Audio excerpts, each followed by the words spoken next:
Tonight's feature artist is Black Stone Cherry with their latest album, Kentucky. 13 tracks for 53 minutes. It's their fifth studio album from this American four-piece. Released by a Mascot label group in April 2016. It was named after their home state. They went back and recorded this with David Barrick, who tracked their first album with them about a decade or so ago now. Just some quick notes on this release that have come through since we've did the interview and all that sort of stuff.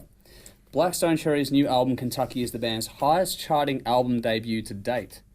The first week scans surpassing the band's previous release, Magic Mountain, in nearly every country, representing an impressive feat in a market reflecting a decrease in album sales overall. That is good. Gets better. In the US, Kentucky hit number 1 on Billboard's top hard rock music albums chart, number 2 in Billboard's record label independent current albums chart, number 15 in Billboard's top current albums chart, number 39 on the Billboard 200 overall. The band also saw its highest ever chart debuts in Switzerland, Germany, Ireland, France, Belgium and the Netherlands, and hit number 1 in UK's official top 40 rock and metal album chart. Bloody hell. So this one's doing very well. Smashing it.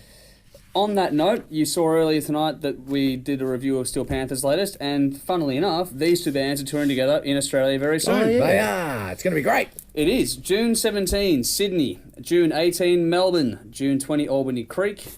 June 22, Torrensville. And June 23, Northbridge. Wow. I've got my tickets for Melbourne. Yep. Cool. So we'll be probably covering a bit more on that later on. However, do get down to the gigs. We'll have details on our page as we speak. Who wants to go first? I'm going first on this one. All right. I'm pretty sure we all liked the last album these guys did Yes, too. we reviewed it and we did well. Yeah. Yes. Southern Heavy Rock. It really suits the name of the album, Kentucky. Big production. Everything sounds huge. A lot of attitude in the vocals. I didn't write down his name, but he's a very good singer. Big choruses, big hooks. Commercial radio should be all over this, but of course we know commercial radio sucks the big one. THRS radio is all over this. Yep. Anyone going to see Steel Panther, get there early because these guys are playing, as the man just said. I love the use of the saxophone. My God, the saxophone is making a comeback. It is. It's about bloody time. Yep. I'm trying to get Espionage to do a bit of saxophone. We'll get there. Good party album, good fun listen. I love the cover of War. Thought it was really cool. 8 out of 10. Nice. Who's next? Oh, okay, I'm going next, that one. He's sitting there just nodding his head back and forth, looking like an idiot. Nothing out of the ordinary there. Thunder still. All the lyrics on this album are really well written. There's either a story in all the songs or something to say in everything. Yeah. This is a heavier album than the last one, Magic Mountain, overall, but it's very nice and diverse overall. I did like it. It's not boring, not one bit. It's very different. Every track is very different. It's got contemporary American heavy production, so it's got a bit of the bottom heavy and the loudness war kind of thing, which I'm not sure how Dennis will go with that production style, but it is there. It's the style at the moment. But there is more than enough light in that mix to shine through, and the vocals are nice and clean. They come through really well. Yep. They are very true to their southern roots, being from Kentucky. I reckon this would be great live. There are some great groove and tempo shifts on this, and there's almost some danceability to some of these songs. It'd be really fun. It's good fun. You mentioned one of it, but there's a lot of ear candy all over this record. There's, for me, the biggest example was the female vocals on Soul Machine. Yeah, yeah. And how they added a really nice depth to it all. It was really cool. I've listened to it quite a few times because we've had it for a while now, and I've not gotten tired of it, so I reckon, in my opinion, it's got great longevity as well. It's one you can listen to for a long time to come. Great album dynamics, peaks, troughs, and dynamics. Thank you very much. I love the cover of War. I reckon they did that really, really well. They put their own spin on it. Yeah, that's what I like. And it's a classic song, and they've done it well. Yep. Hard to do. Great placement on the album as well, right near the middle. Really does break it up. They are not one-trick ponies, this band. Great performances all round. Credit where it's due. Hooks and memorable songs on this as well. Gave it a 9 out of 10. Whew. In Our Dreams, Shaking My Cage, Soul Machine, Long Ride, War, Hangman, Cheaper to Drink Alone, Rescue Me, Darkest Secret, and The Rambler. So about 2/3 of the album, and we'll give it to Dennis. That was Almost tricky. fucked Well up done, there. Andrew. Got it. I jokingly wrote that they should tour Rick Springfield for his new album. I read it just before. I thought, oh God. Great production, definitely. A bit fuzzy at times, but I think that was done on purpose, like guitar kind of fuzz thing. Yeah, it's not really my thing. I'm not really a big fan of this style, and the vocals don't really do it for me. But the music is great, and I actually forgot the saxophone was in there until you mentioned it. I was like, oh yeah, there's a saxophone. Better fucking improvise the shit out of my review. Didn't write any standouts down. I'm not at reading off anything right now. It's going well. You're going 6.5 out of 10. Oh, it's probably a little more positive than I was expecting from you for this style of music. Anyway, time to go to the interview that we have with the band. I just don't want him to bash me at the Steel Panther gig. We can make this happen, I'm sure. We'll take a camera down and we'll add a new segment to the show. Let's all bash Dennis! Yes! Bash the Bosnian. Pinata. Bosnian pinata. Yeah. But anyway, we're going to throw to the interview. Oh, God. Stop. We're going to go to the interview, which the guys are nice enough to sit down and do this right before in the middle of their tour, so it was very well done. And thank you to Annie Johnson of Annie Johnson Publicity for putting this one to us. Over to the interview, we'll give you a clip as well, come back and wrap up tonight. Hi there, guys. Thanks for joining us from so far away. As we film this little segment, you're about to release Kentucky, your 5th studio album. What can fans of the band or people new to you guys expect from this album in your opinion? Well, pretty general question. Kentucky is our 5th studio record, and we recorded it in the town next to us, Glasgow, Kentucky. Not quite our hometown, but close. Yeah, where Ben lives in Glasgow. It's a little city, and we live in the even smaller city. So we're from Edmonton, Kentucky, and we always laugh because Ben's hometown has the Walmart, so they're bigger. But Ben's the city kid. Yeah, His town has 25,000 people in it. So no, it's cool. We got to go back to where we first started making music in Kentucky, and it was nice because we got to work with our great friend David Barrett, who had engineered most of all the recordings we had ever done, demos, and our first album as well. Worked with Dave in 2006, and my dad produced the first album with us. And it was cool getting to come back, 10 years later, and work with David again. And of course, we've made albums with a lot of wonderful people and producers that have done so many great albums, and to be able to have that under your belt, and then also kind of to be able to go out and tour as a band and find out how to actually play songs that you write and meet people that like your music, and you figure out what type of music you're making, and even if you think it's something one way, how the song might affect people or how your music might transcend to someone else. It's always fan to fan. It's different for everybody. But I think now we have a very good grasp on how we're making music, and it was nice to get to go back there and be able to make music that we're proud to make, and definitely in our career, we've been together 15 years. Kentucky has 13 songs on the original. On the standard edition, we have 13 songs, and we've got a couple special editions. We've got 17 special editions. We've got multiple vinyls. We've got milk cartons. Basically, long story short, what we did is we started with David Barrick for the first record. Since then, we worked with some incredible producers that we learned a lot of great things from.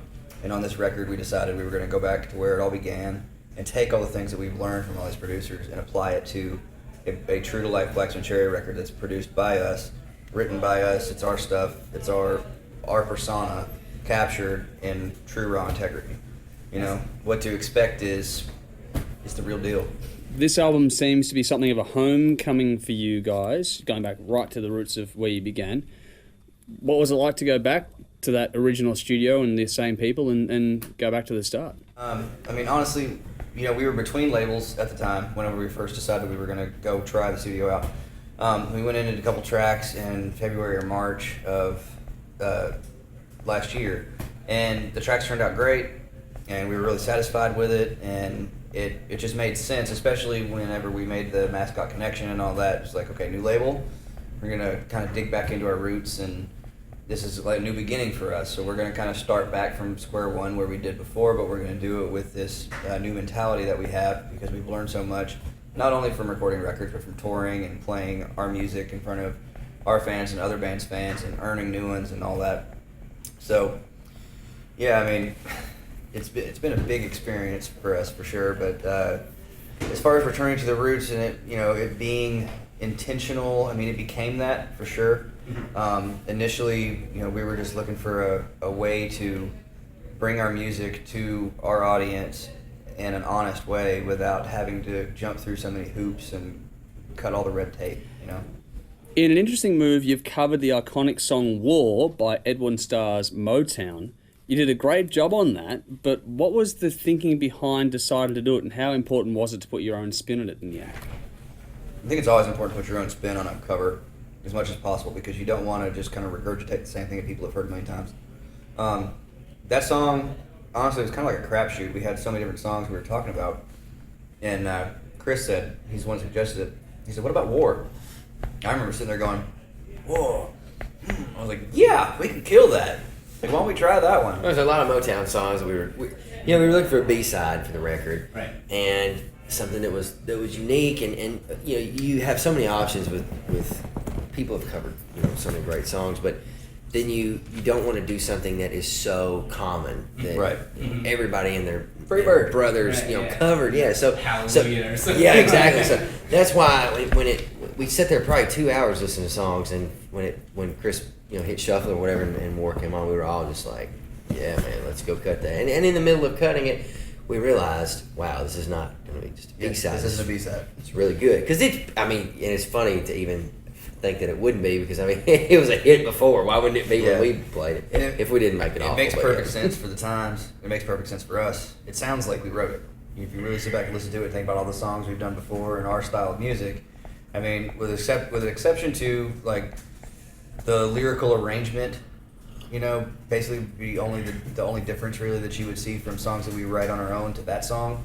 I mean, I'd say a lot of kids that might not see this or might not see other interviews or realize it's a cover or nobody's told them yet, when they first hear it, they're gonna be like, man, it's a cool new song by Blackstone Cherry, and that's cool. I hope they dig a little deeper and figure the whole story out, but that's why it makes sense for us to do it. That's why it's cool about doing covers, because you get to of older artists and legacy type acts, is that you do get to turn people from younger generations on to music that they might not have heard. Yeah.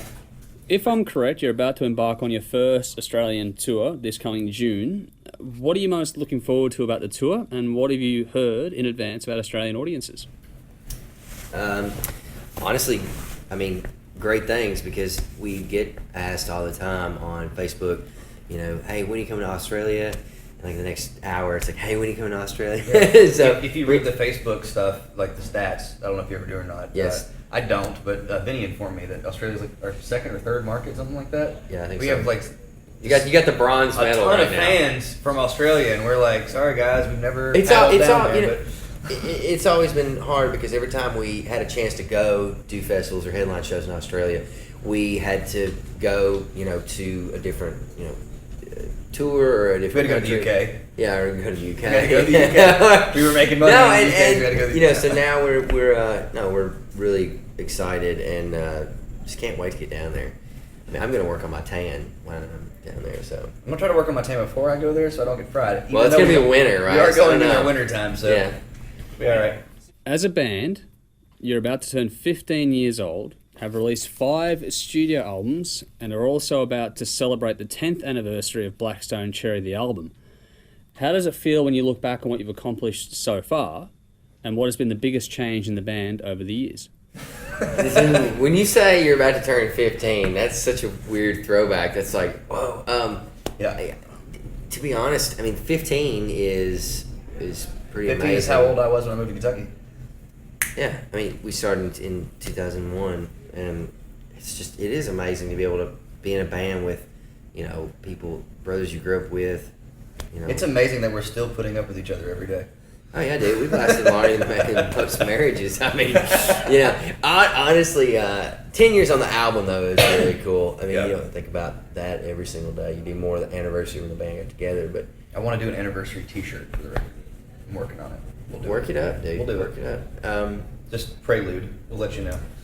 No, we're really fortunate to be together and be making albums, and you know, honestly, it's really. I hate to sound Disney about it, but it's really magical, man, to be able to travel and make music that we have fans that want to listen to it, and we're our health is still with us, and we're just having a good time doing this. It's crazy sometimes to think that I remember the first time we ever came to New York to try to get a record deal was back in 2004, and we were just we were like 18, 19 years old, and I just remember it was so like everything, like the city was so big. I mean, I think some of us have been here before, but not to come up and try to make a that door open to get into the music world, and now it's like you look back and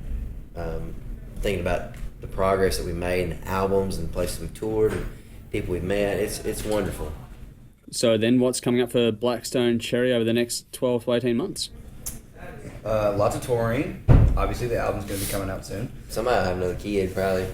Maybe. You never know. Not me. I definitely haven't in this part. Gosh, lots of touring. We'll be doing the Carnival. The Carnival of Madness.